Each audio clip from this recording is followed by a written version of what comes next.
یہ بات ہے اس دور کی جب غلام رکھے جاتے تھے۔ نواسۂ رسول حضرت سیدنا امام حسین رضی اللہ تعالی عنہ ایک مرتبہ ایک راستے سے گزرے تو آپ نے ایک چرواہے کو اپنی بھیڑ اور بکریاں چراتے ہوئے دیکھا۔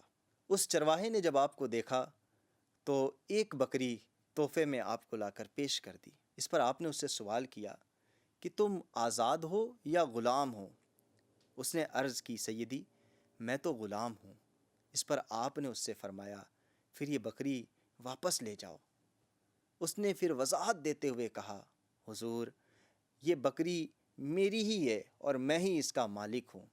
تو آپ نے اس کا تحفہ دوبارہ سے قبول فرما لیا۔ پھر آپ نے اس کے مالک سے ملاقات کی اور اس غلام کو اور غلام کے ساتھ ساتھ اس کی بکری اور بھیڑ کو بھی خرید کر غلام کو آزاد کر دیا اور بھیڑ اور بکریاں یہ سب اس کو تحفے میں دے دی۔ سبحان اللہ!